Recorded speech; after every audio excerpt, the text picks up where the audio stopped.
প্রথমেই সবাই আমার ভালোবাসা জানবেন। প্রত্যেকের জীবনে জন্মদিন একটা আলাদা মাহাত্ম্য রাখে, সেটা সকলেরই জানা। তো আমি আজ টুকটুক করে ৫৫তে পদার্পণ করলাম।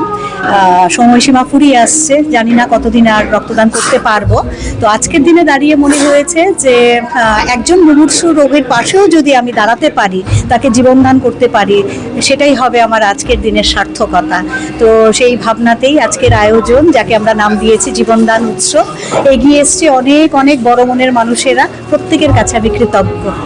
ভালো থাকবেন সকলে। আপনি যে উদ্যোগটা নিয়েছেন, অন্য যারা রয়েছে রাজ্যের অনেকেই মানুষ রয়েছে, তাদের উদ্দেশ্যে কি করবেন? যারা জন্মদিনে, আপনি যদি জন্মদিনে এই রক্তদান করবেন, তাদের উদ্দেশ্যে কি বলবো, যদি মনে হয় যে আমাদের আজকের আয়োজনটা অনুপ্রেরণার, আপনারাও আসুন, দেখবেন at the end of the day ভীষণ ভালো লাগা একটা জড়িয়ে থাকবে দিনটির সঙ্গে, এবং সেটা স্মরণীয় হয়ে থাকবে।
আচ্ছা, প্রথমেই সবাই আমার ভালোবাসা জানবেন।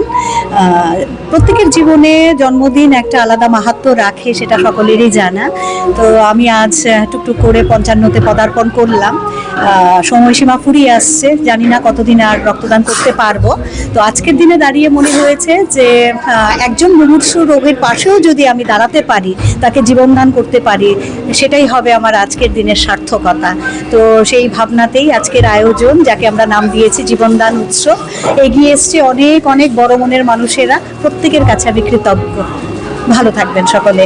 আপনি যে উদ্যোগটা নিয়েছেন, অন্য যারা রয়েছে রাজ্যের অনেকেই মানুষ রয়েছে, তাদের উদ্দেশ্যে কি করবেন? যারা জন্মদিনে, আপনি যদি জন্মদিনে এই রক্তদান করবেন, তাদের উদ্দেশ্যে কি বলবো, যদি মনে হয় যে আমাদের আজকের আয়োজনটা অনুপ্রেরণার, আপনারাও আসুন, দেখবেন at the end of the day ভীষণ ভালো লাগা একটা জড়িয়ে